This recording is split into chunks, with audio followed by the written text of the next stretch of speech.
Nedavno je javnosti na čitanje ponuđena monografija o prvom modernom gradonačelniku Beograda, o Vladi Iliću.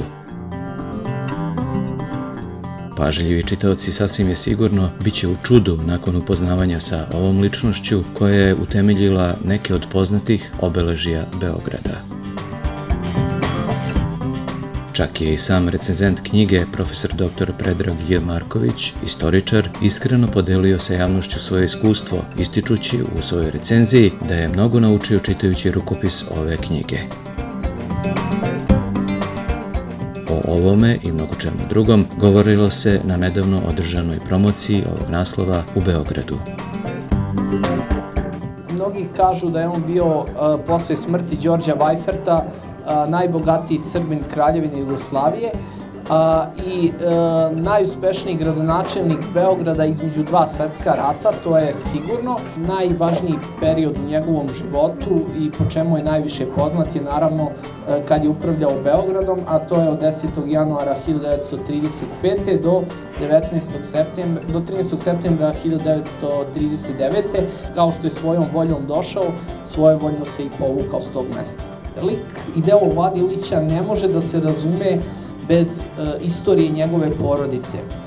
Vlada je na vrhu jedne porodice koja je preko 100 godina bavila se razvojem privrede, industrije, tako da kažemo.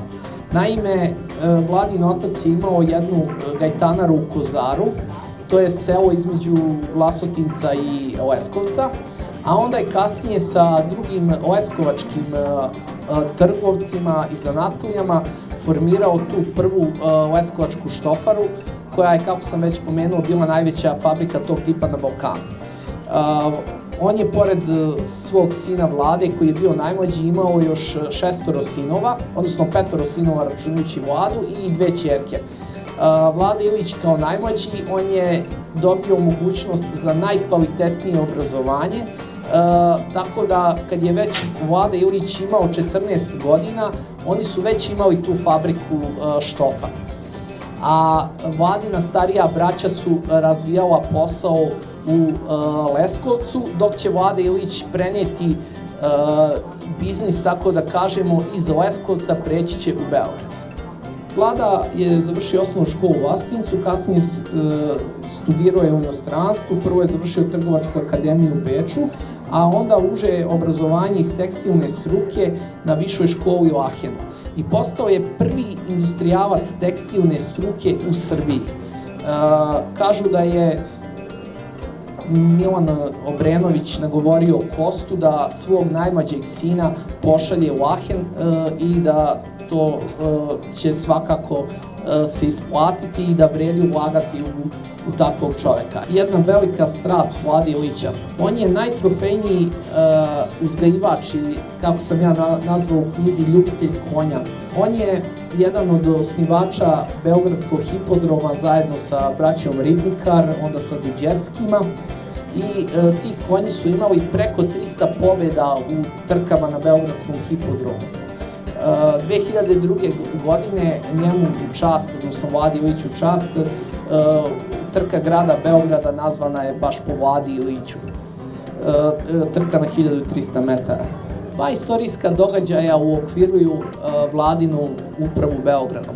Atentat na kralja u Marseju, 9. oktobra 1934. i kasnije Hitlerov napad na Poljsku. Kralj Aleksandar je bio Vladini kum, ali Vlada Ilić je mnogo bio prisniji sa knezom Pavlom.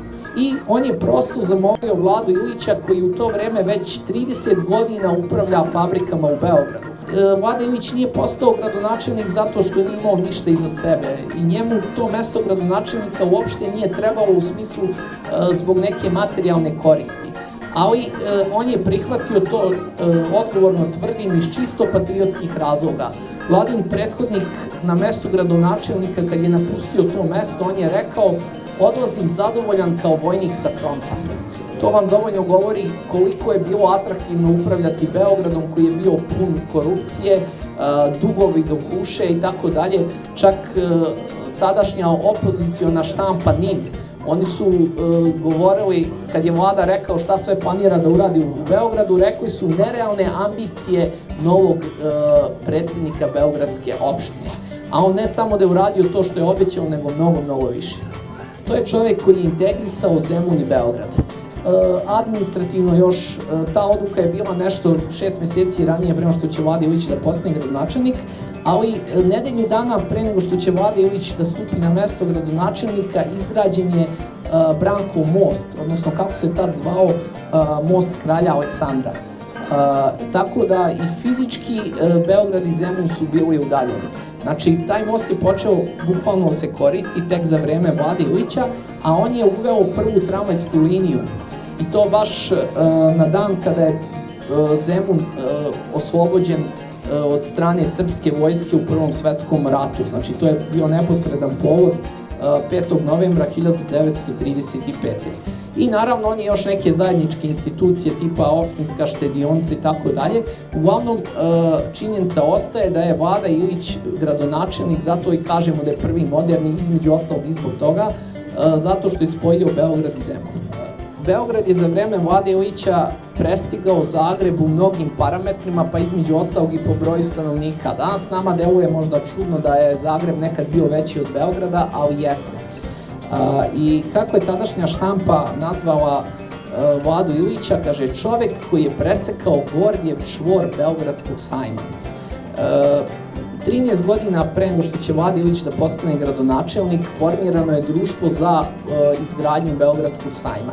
I bukvalno ništa nije urađeno za 13 godina. I onda Vlada Ilić, kad je došao na mesto gradonačelnika 35. godine, on je hteo da vidi šta je to urađeno. I kad je vidio ništa da nije urađeno, on je krenuo od nule.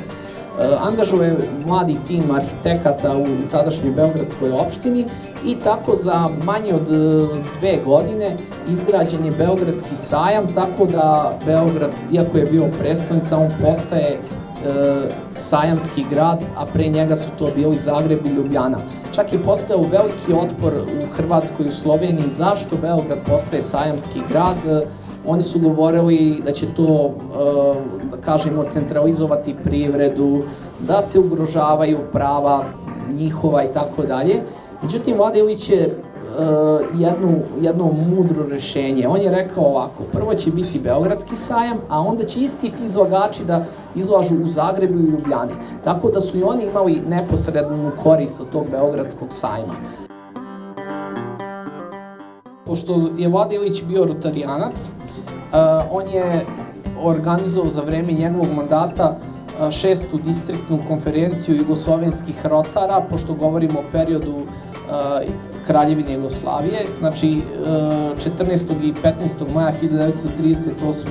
godine u dvorani Beogradske berze održana je ta konferencija i pored Vlade Ilića, ili da kažemo još koji su bili moćni ljudi u to vreme, rotarijanci, eto recimo na toj sednici baš je namjesnik knez Pavle Karađorđević bio izabran za doživotnog počasnog guvernera jugoslovenskog rotarstva.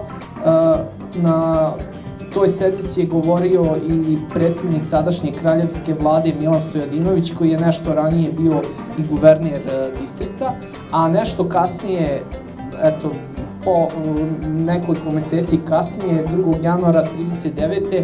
i čuveni Ivo Andrić je postao rotarijanac.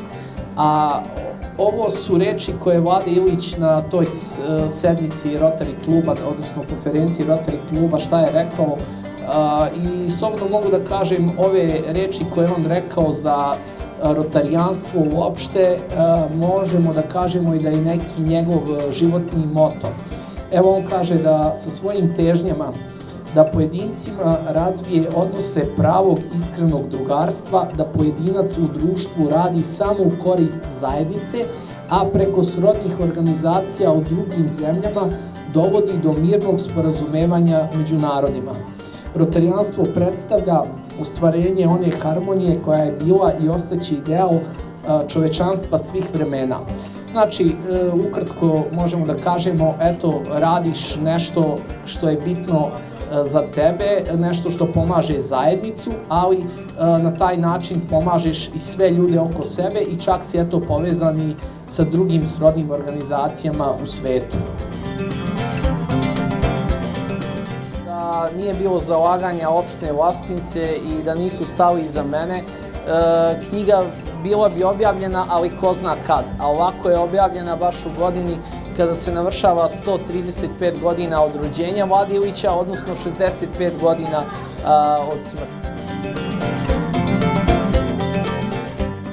Izuzetna mi je čast i posebno zadovoljstvo da vas sve pozdravim u ime lokalne samouprave opštine Vlasotince, koja je prepoznala entuzijazam i inicijativu ovog mladog čoveka koji verovatno nije imao za cilj i predstavljanje na ovaj način našeg i vašeg gradonačelnika. Međutim, 7 godina rada i izuzetnog truda koji je on uložio su doneli neke nove rezultate, neka nova poimanja i nadam se da ćemo lik i delo kao poštovaoci zajedno o Vladi Iliću preneti i onim ljudima koji možda nisu na adekvatan i na način koji priliči takvoj veličini, slobodno mogu da kažem. Nadam se da ćemo u narednom nekom periodu imati mnogo bolju saradnju i prezentovati to na najbolji mogući način. Još jednom sve vas srdačno pozdravljam i zahvaljujem se na ovom domaćinskom skupu. Hvala.